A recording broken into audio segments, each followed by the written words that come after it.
I founded Honor Guard Coffee because I wanted to reach back into the darkness and help my brothers and sisters behind me find their peace and find their healing too.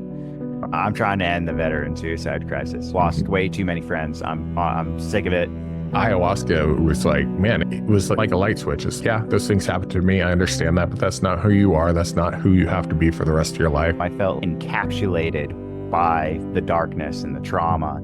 And going through the experience with the ayahuasca was like a bolt of light came in and shattered this trauma. Instead of complete darkness, as far as I could see, there was actually a light that I could latch onto and move towards. The next step is suicide, and that should not be your next step. There's other things, and having a companion, just a buddy to come home to or be at home with, it's huge to have those companions. Today I have the absolute pleasure of welcoming Stephen Ferguson, a Marine Corps combat veteran. He's also an entrepreneur, co-founder of Honor Guard Coffee, which I am drinking today. This is the shit, man. I love it. It's good stuff. Yeah, thanks, dude. Yeah, that Bali single origin is super good. It's actually my favorite. Yeah. My wife just made me these cups. So she's like, oh, put it in your Tim Teach's cup. I'm like, oh yeah, hell yeah. I got coffee and a coffee mug. I'm good to go. So yeah, you're cruising. Yeah. A little bit about you. I just kind of want to hear kind of how you got started. Yeah. Wave tops. I got you. Yeah. So I was a Marine for 9 years and a couple of months, did a couple of combat deployments to Afghanistan, deployment to Europe, spent some time as a combat instructor.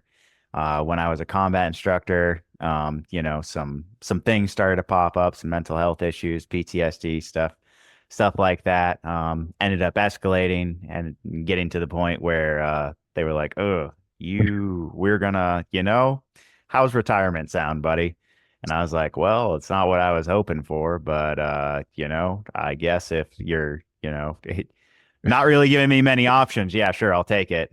So I got out. First couple of weeks were great. And then things just started to fall apart. I lost one of my closest friends to suicide, and that completely derailed my life. Started to spiral downwards. And that didn't change until I got my dog. The VA said, no service dog for you. No way that's going to help.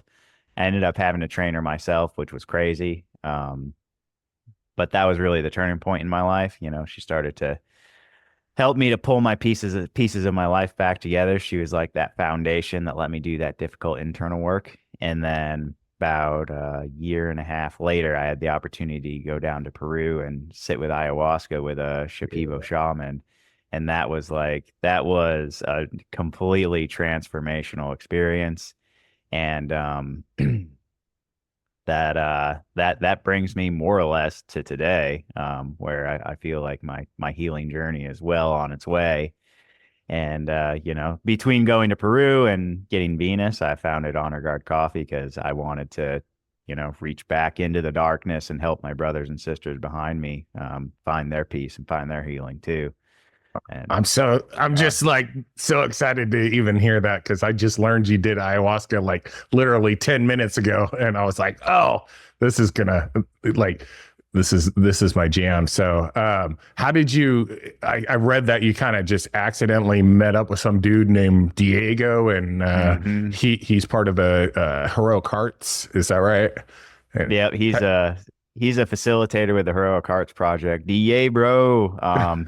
He is an author, by the way, leading from the deep, great book. Shameless plug right there for Diego. Right, I love the guy. I was actually reaching out to people on LinkedIn, just shamelessly trying to sell some coffee. And I messaged him and he was like, dude, coffee, I love it. Have you ever done ayahuasca? And I was just like, no. He's like, cool, let's hop on the phone. And we hopped on the phone. We had an hour and a half long conversation about everything. And at the end, he was just like, yeah, dude, so check it out. Reach out to Heroic Hearts. Let them know that Diego sent you and you're trying to go on my retreat in October. And get the application process going. I'll do the thing on my end and we'll get you down there and sitting with the ayahuasca. And I was just like, I remember after getting off the phone, I was driving I don't remember where I was. I was headed into the Owens Valley down in Southern California. I remember, coming into the Owens Valley after getting off the phone with them and thinking, dude, what are the chances? This is crazy. I Yep. had wanted to go down to South America and do ayahuasca for years because I'd heard some amazing things about it, but I never really thought I'd have the opportunity to do so. And then just Yep. randomly by happy chance, I'd come Yeah. across the guy who actually is leading retreats down there, like veteran retreats down there. Yeah. What are the odds, dude? That's Dude, crazy. that's Mother Ayahuasca, buddy. Just stepping into Yeah. your life. How so? Had you heard about? You've heard about ayahuasca, but had you ever experienced any psychedelics before that? I had used LSD and psilocybin before that, but like recreationally Yeah, and yeah, on my own. And I'd kind of accidentally done some working through some stuff, yeah. which is why I was like, oh wow, there's actually probably something to this psychedelic thing. Yep. Completely reckless doing it on my own, zero So idea what I was doing. So I was very thankful to end up, encountering Diego and finding a more responsible adult version avenue. of practicing with psychedelics.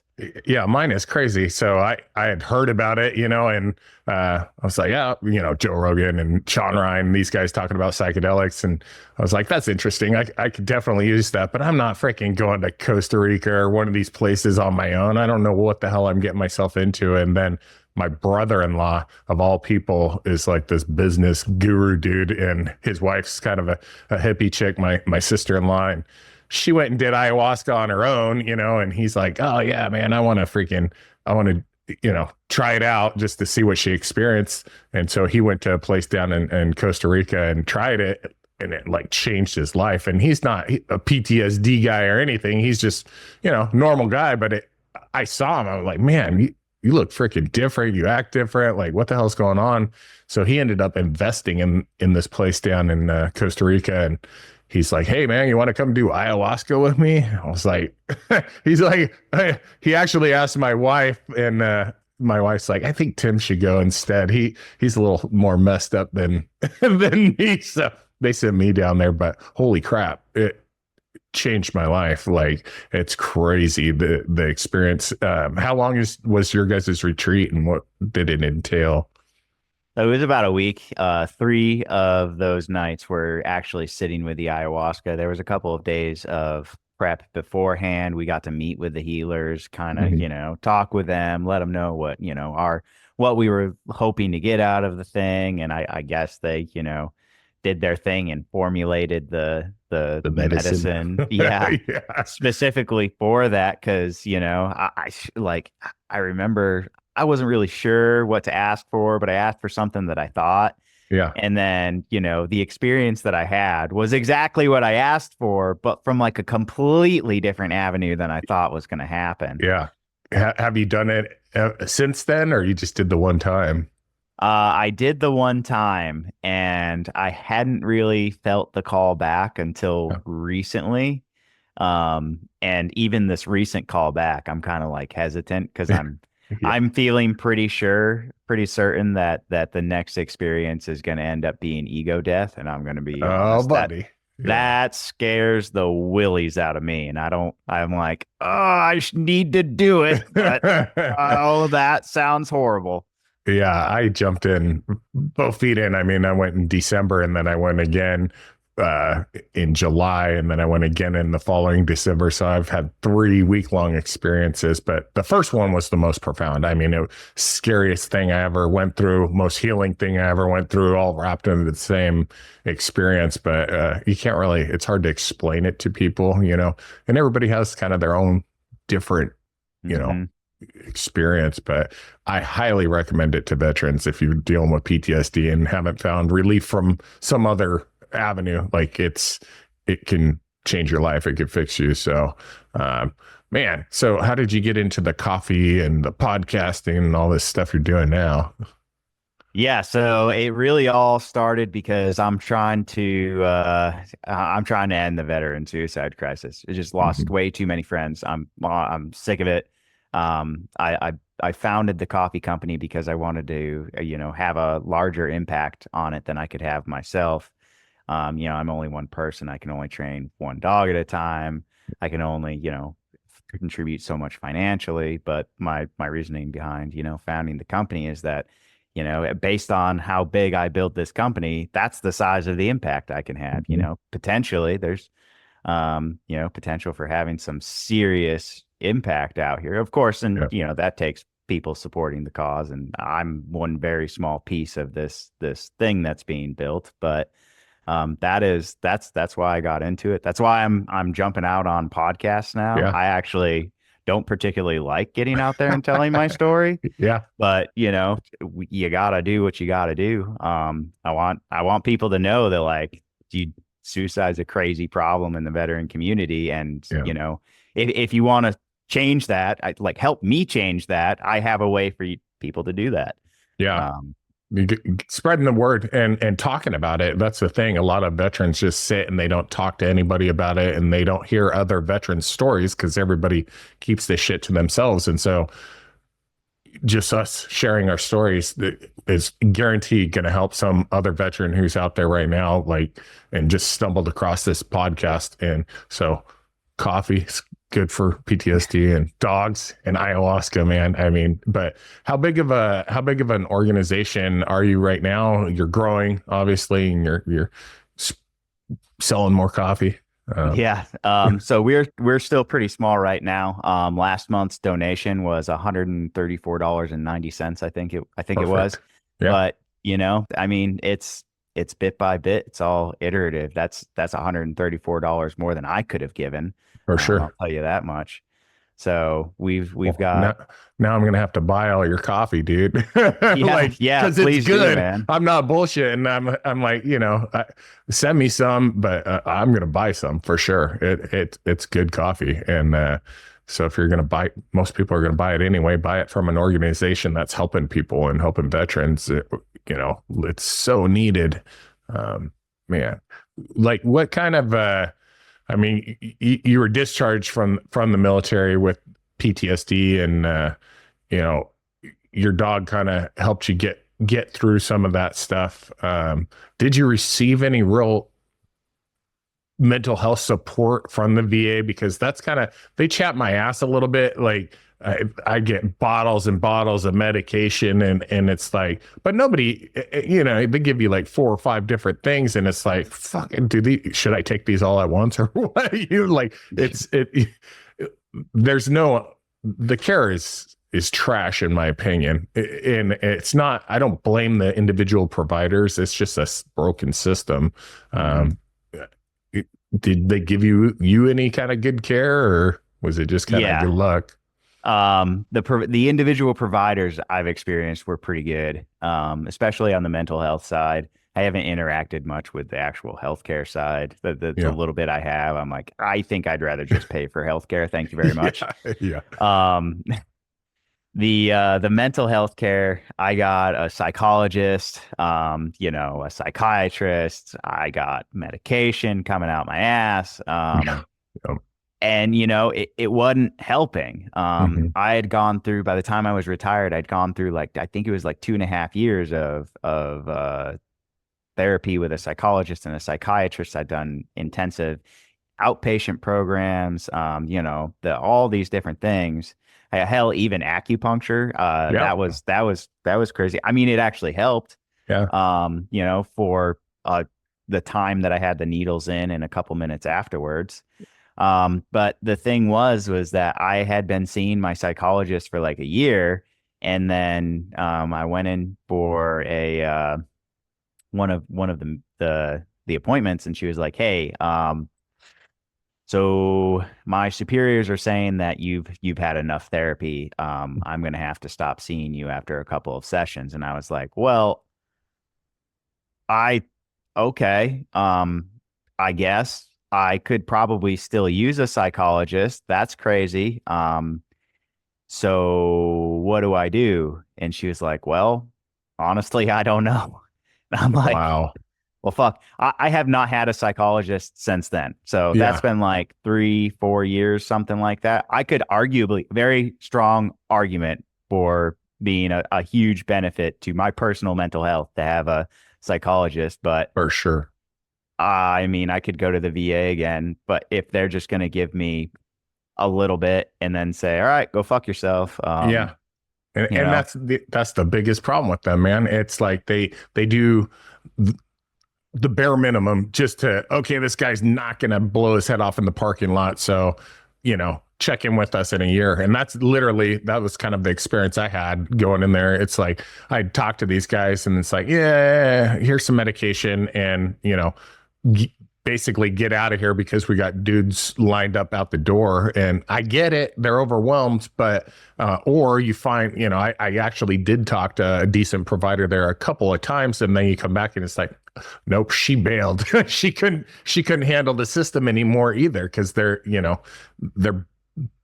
burdened by all this paperwork and all this crap they got to deal with. So yeah, that's why for me and therapy dogs, I got a dog. I got a German Shepherd right after coming back. And I mean, he was my best friend for 12 years, until he passed away. But rest his soul. Beautiful dog. But, besides that, ayahuasca is literally the only thing that freaking worked for me. That's it. And for me, it was like a light switch. And, stuff still happens and you still deal with everyday challenges. It doesn't just completely fix your life. But as far as my PTSD and, I'd like to hear a little more about how it affected you. It was kind of like a light switch. I understand those things happened to me and in the service. And I had PTSD, not just from the service. I didn't have some crazy combat deployment. I was a convoy security and did like 300 missions, so we experienced stuff and IEDs and this and that, just your average shit that most guys have dealt with. But, I lost my brother in a car accident after coming back from Iraq. And then, went into law enforcement for like 10 years and dealt with some horrible situations, but it was just the compounding effect of all the things. It's not just one thing that'll fuck you up. It's a lot of different little things over a long period of time. And but ayahuasca was like, man, it was like kind of like a light switch. It's like, yeah, those things happen to me. I understand that, but that's not who you are. That's not who you have to be for the rest of your life. And so, man, I can't hammer it home enough to these guys that are really, really suffering out there. And it's not easy. And I'm sure you can attest to that. It was the hardest freaking thing I've ever experienced mentally, but yeah, coming out of your experience, like how did your perception of things change? Yeah. So, before having this experience, I felt like, almost like encapsulated by the darkness and the trauma. And going through the experience with the ayahuasca was like, a bolt of light came in and shattered this trauma. And now, instead of just being complete darkness as far as I could see, like there was actually a light that I could, latch onto and move towards. And in shattering through the trauma, as life went on and as I integrated, it's like the darkness and the trauma started to like fall away. And, it was very much like a process over quite a bit of time, where, even to this day, I still feel like the ayahuasca is working inside of me because I still, it sounds crazy, but I still I feel the transformation happening still to this day. And that was a year and 4 months ago now. Yeah. So that is some long lasting positive effects. I mean, my life is completely different now. Yeah. I had friends who saw me, a week, 2 weeks after I got back from Peru, and they're like, something's very different about you. What's going on there? And I was just like, I don't even know, man.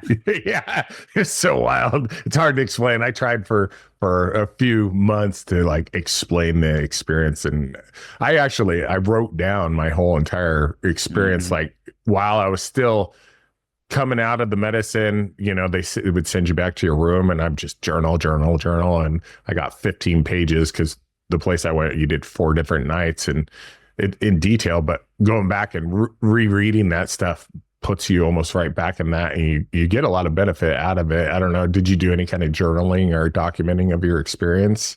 Yeah, I journaled extensively the next morning because Yeah. after the ceremony, you are cranked. I mean, Yeah. I was cranked. I Yeah. know everybody has a different experience. Some of the people I was there with, they the next day they were like, I had such a kind and gentle experience. It was like just this giant hug. Yeah. And I'm like on the other side of the hut there, like just having a horrible time, Yeah. going through it. Yep. And I'm like, you had a great time? That's great, buddy. I'm gonna go back to my bedroom and Yeah. journal or something. Oh, that's hilarious. Yeah, because so the place I went to wasn't just for veterans. There was all kinds of different people there. You got your Instagram influencers that are just there to be, try the latest thing, and then you got hardcore veterans and law enforcement guys who are just going, or just even, women who have been through terrible things, and so there's just a whole mix of people there. And yeah, I was the guy, screaming, get the fuck out of me, talking to my demons and shit. It was wild. Yeah, that first experience was pretty hardcore. The second and third trip down there were a little easier, and I had some of that. Oh, I was covered in light and love, and it was wonderful. So I'd recommend doing it again for sure if you're feeling called to do it. Do it, and also you have a best-selling book coming up that you got to finish writing. So Yeah. it's kind of an inside joke. ChatGPT is something apparently we both use quite a bit, and it told me that Steve's a best-selling author, and so I can see that in your future for sure. Yeah. I mean, I have been writing up, practicing some stuff. I mean, it's nothing that's coherent or makes any sense, but little bit at a time. Eventually I might have something that I put in book form, and it's completely just, apparently enough to be a bestseller. I don't know. It is a bestseller. You just listen. Yeah. I named my ChatGPT Gabriel after the archangel who's over my this shoulder.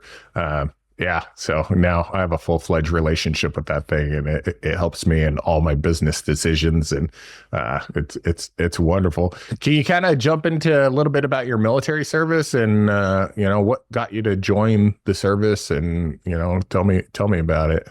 Yeah, in when was it? 2009 I got out of high school. Whew, it's been a while. 2009 I got out of high school. I'd applied to a couple of colleges and most of them accepted me, and I was like, dude, I don't want to spend $200,000 on a piece of paper. That sounds like a terrible deal.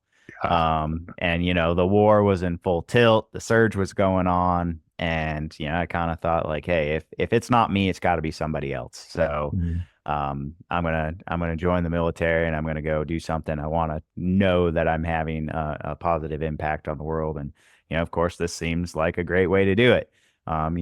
Go answer the call, so to speak. And I went to the Army recruiter first, of all places. Well, oh boy, he was like, "How much marijuana have you smoked?" And I was like, "None." And he said, "No, you're lying. How much marijuana have you smoked?" And I was like, none. Like literally, I've never Yeah. even tried this stuff. And he's like, "You're fucking lying to me." And I'm like, "Oh, okay, buddy. Well, you have a good one." I Yeah. went over and saw the Marine Corps, and Staff Sergeant McClelland was like, "What can I do you for?" Like, well, dude, I think I want to join the Marines. The Army dude told me I lied to him about smoking weed, and he said, all right. Well, let me tell you some stuff." And he basically sold me hook, line, and sinker on the Marine Corps, and I never looked back from that point on. Signed me one of them 6-year contracts. Oh, good one. Yeah. Yeah. Yep. Nice. Mhm. Yeah, they don't tell you every contract's actually 8 years at a minimum. So you did 6 years and 2 years of inactive, right, or something like that. Yeah. Oh well, you got that. I re-enlisted, so Oh, yeah. I had finished that 8-year term before getting retired. Wow. Yep. So I went to boot camp in January of 2010, and hit the fleet in June of that same year, 2nd Battalion, 8th Marines. I got there and thought, my platoon was training. They were coming back later that day, and I was like so excited to be in the Hey fleet. I'm guys. like, yeah, Yeah. I'm a real Marine now. I'll finally have respect and Yeah. freedom. And then my platoon got there, and within like 5 minutes of meeting the platoon, I got a dip bottle thrown at my head. Oh shit. Welcome to the Marines. Dude, some corporal who I'd never met before had his blouse off, and he told me something, and I said, yes, Lance Corporal, because everybody was a Lance Corporal. Yeah. And he was actually a corporal, and that Oh, was, yeah. dip bottle right to the face. Like He showed that. you what a Yep, dick. that set the tone for the next 6 months of training. Which, good training, hazing, Oh yeah. yeah. Um, Ended up deploying in January of 2010. Went to Helmand Province, just outside of Marja. Operated all over that place. Pulled up IEDs, got in gunfights. Found a bunch of drugs, burned a bunch of drugs. Not in like using it way, but like sure. Yeah. look, there goes $50,000. That's fun, huh? Yeah. You Um, guys weren't protecting them. I heard they had a little bit of a.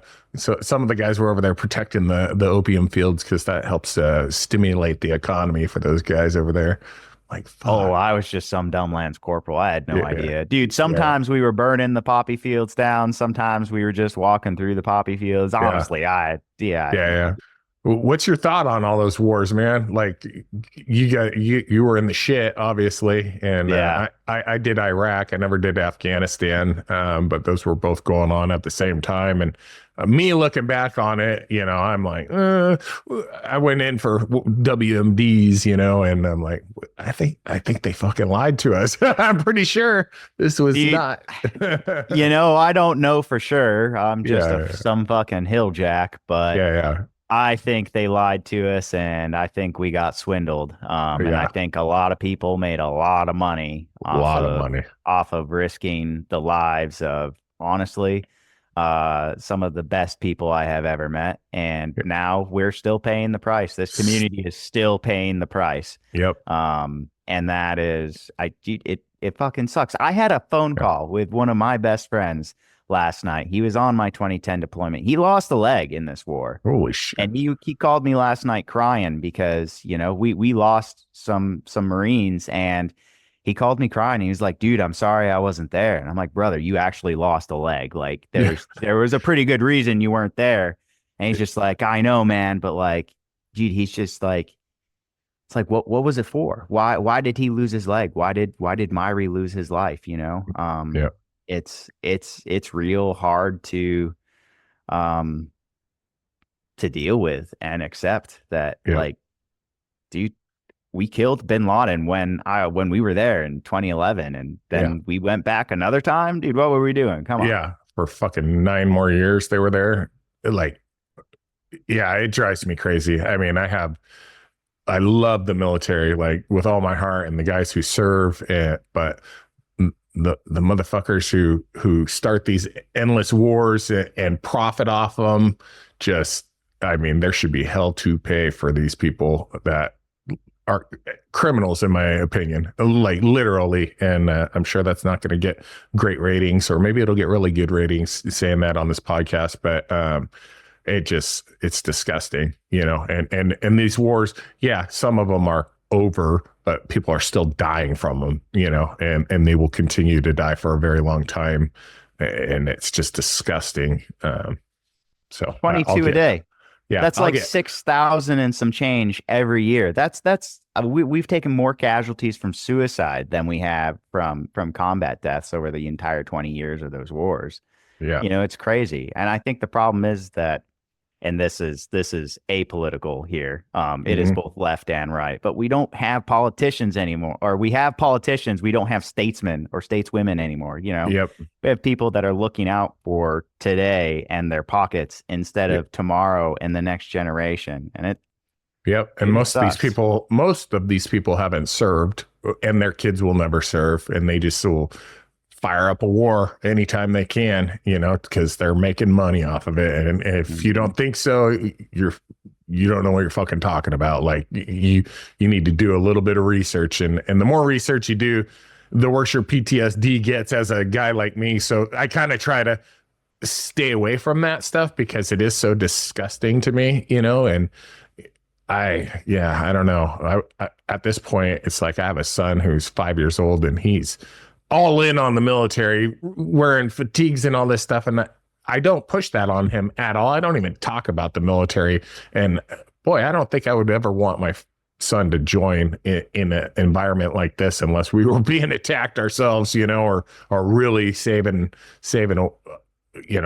people's ass. But the thing is, like, even the wars we think that were the good wars, if you really dig into them, you're like, there was still shenanigans going on back then, and so I don't know, when money's involved, there's going to be shady shit. But to lose all these guys who are trying to literally do the right thing and serve their country, is just I get fired up thinking about it. So I try not to. I'll just do my ayahuasca and my podcast and shut the hell up, I guess. No.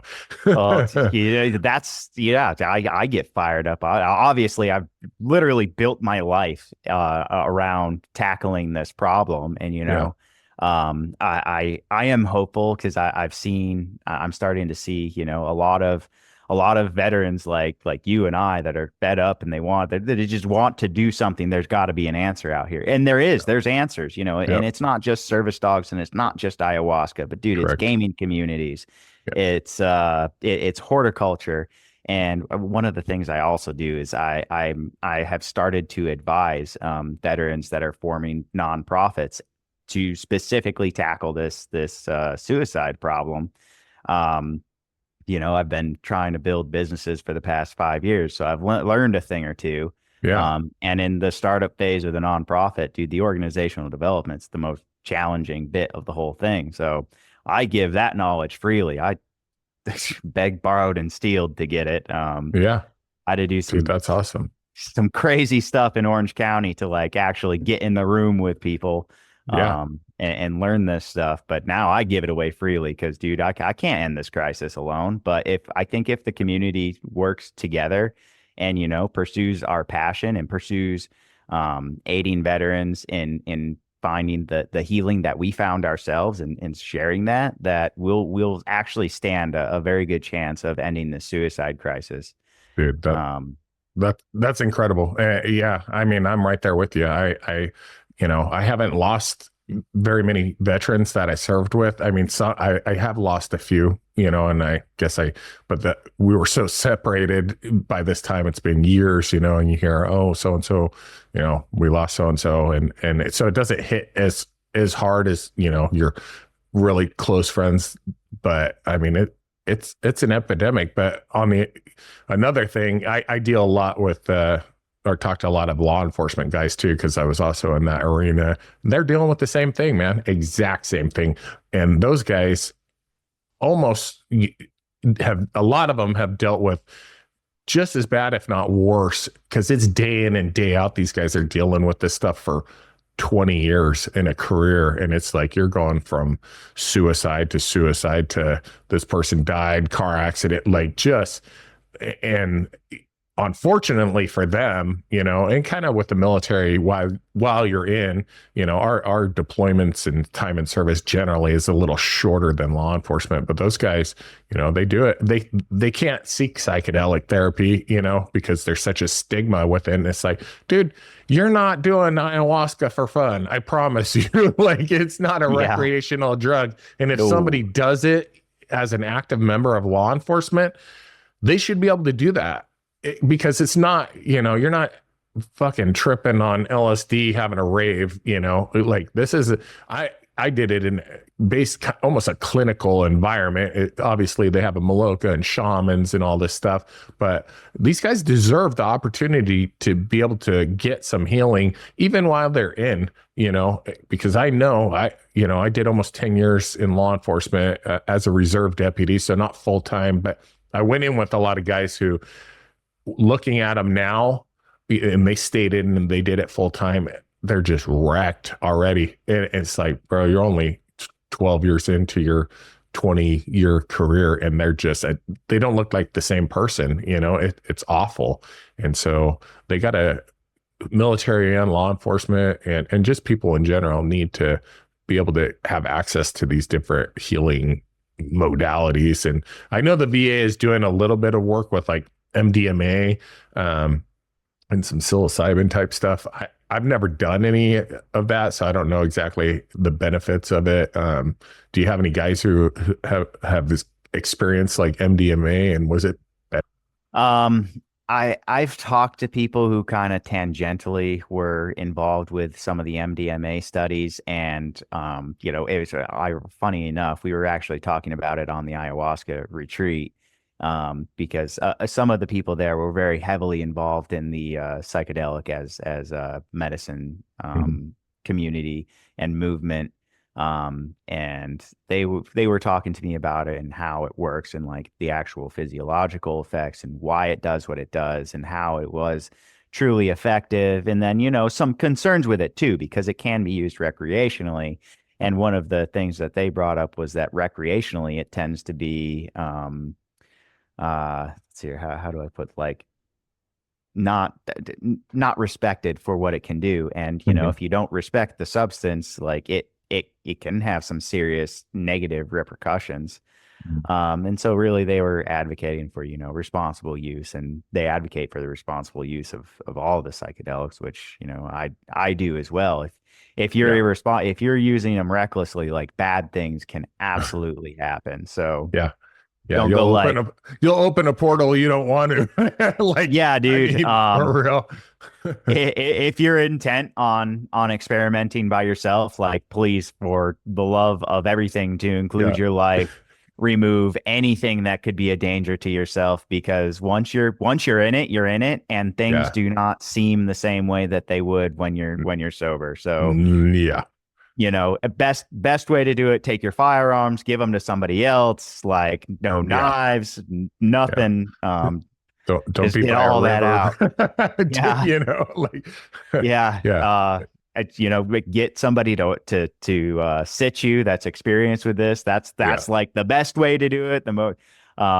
But yeah, just be safe, because it can go sideways. Yeah, for sure. I would just say, just go somewhere that they know what they're doing and let them orchestrate the thing, and you just participate. Because I went haywire there for a few minutes or a few hours, and thank goodness there's shamans around and they can bring you back to earth however they do it. Those people are magic, man. Like they're doing God's work, like, for real. It is incredible. I mean, it's like the amount, and you wouldn't think, if you've experimented with psychedelics, you wouldn't think that somebody could possibly have control over or guide that experience. But it's like, I'm here to tell you that these shaman, I don't know how they do it, but they do. And one of the people that I was there with, she was really going through it. And I mean, like, it came to the end of the ceremony and she was still going through it. And I watched the shaman go over to her and like suck the stuff out of her head. And I talked to her afterwards, and she was like, yeah, I was going through it, like I was deep. And then, he came over and sucked it out, and it was like, I was done. I was good. I was sober. And that's, it's insane. It's completely insane. And I mean, they are in touch with another realm, man. And I feel like most of them, there's good and bad shamans. Yeah, I've done my research, and you can go to some places where they don't have your best intention, but the good ones, they're in touch with, in my opinion, a higher power, and they can call in whatever they need to help you. And it's freaking incredible. And to sit there and watch it, so they're saving lives, man, and saving souls, in my opinion. And, some of these guys, including myself, I was on the pretty dark path, just internally. And, I had an ego death, and it was, it was the wildest thing I've ever experienced in my life. And, Jesus showed up, and the whole crew. And I died. I literally died, and was born again during this experience. And in a million years, I couldn't describe what it was, but it was the most incredible experience of my life. And I felt like I died, and all that stuff that happened to me in the past died with that person, and I was reborn into a new soul. And it was like God stepped in and said, okay, enough is enough. This dude wants the help, because I screamed, I need help. And I was screaming out to the shamans as well to my higher power, because I had gone full fucking tilt. And, you know, they stepped in, and God stepped in and changed my life on that night. And boy, I feel so blessed that that happened. And I just want to continue to share that with people, because there is help for guys out there struggling, man. And your friend calling you and, you know, missing his leg. I mean, that's fucking terrible, dude. But those are the type of people who need this type of help. You know, I don't know if he's done anything like that, but there are services in Heroic Hearts. I've never talked to anybody from Heroic Hearts, but I've followed their stuff on Instagram, and I know they're doing good work, and they're helping people out. Do you are you in touch with any of those guys anymore, or was it kind of a one-off? Yeah, I'm still in touch with them. I talk with Diego still now and again. I talk with one of the founders of Heroic Hearts. I'm actually going to be doing an interview for them on Monday. All right. You know, kind of like a year and some change follow up. Where are they now? Yeah. And you know, honestly, Heroic Hearts is doing amazing work. If anybody is considering, you know, taking psychedelics as a mechanism or modality of healing, I would highly, highly, highly recommend. I can't recommend them enough. Heroic Hearts Project. I'm not paid by them. I am just simply a dude who got help by the Heroic Hearts Project. Yeah. I mean, I had so much anxiety about going outside of the country. They covered, you know, the entire flight down there. They had somebody waiting at the airport to pick me up and take me to the it wasn't a hotel. What do you call it? I don't know. Hostel.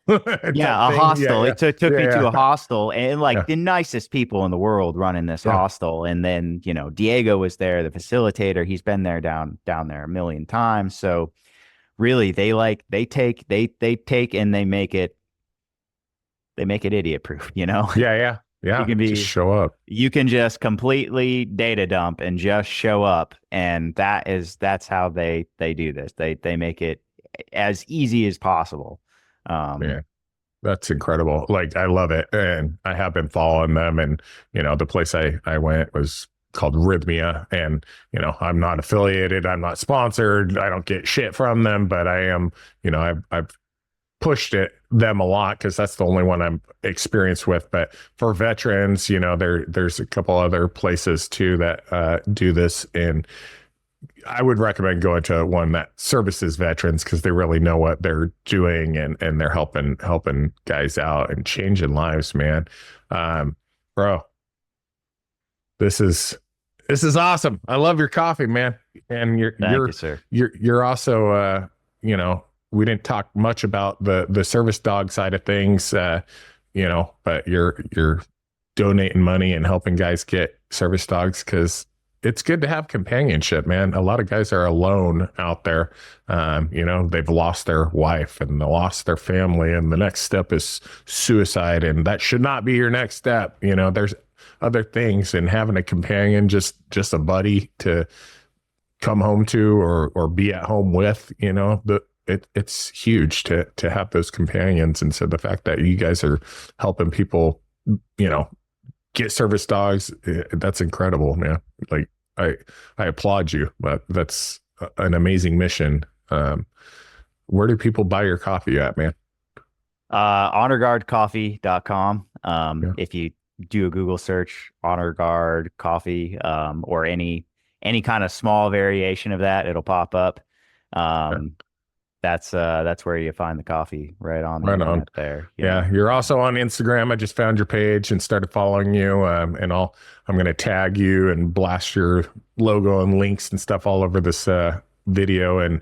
But man, you're doing the work. You're putting in the work, and you're getting through this, and you got through it. And dude, it's so good to see other veterans that are making it through, because so many guys are struggling. I've watched it, and so many guys I still know are struggling, and they don't they don't want to take that step to get the help, and they need it. They need it. And it's like, man, if you are listening, just do it. Just take the step. Like the VA, we can talk about them all day long, but there's other options out there, and look into it. Reach out to me. Like, I'm sure if somebody shot you a message, and was going through the shit, you'd probably respond to them. I have no doubt.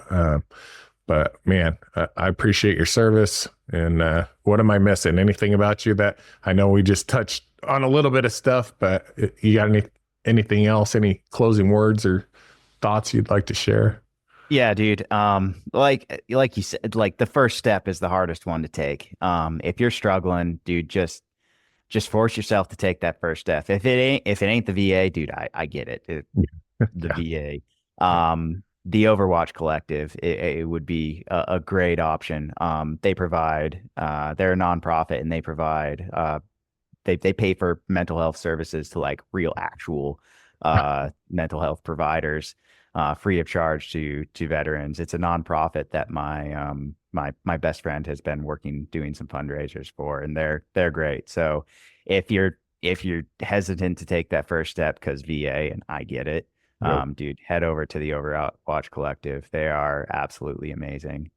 Right on. All right, Stephen, I'm looking forward to the book. It's coming out soon. Yeah, I know it is. Me too. Start writing that thing, buddy. I'm going to do the same. So I appreciate you. I'd like to stay in touch with you and continue to get your coffee put out there, and people should buy it. It is delicious. I'm not just saying that. And I'll be buying some more of it. But thanks for your time, man. I appreciate you. Yeah, dude. Thanks for having me on, man. Yeah, absolutely.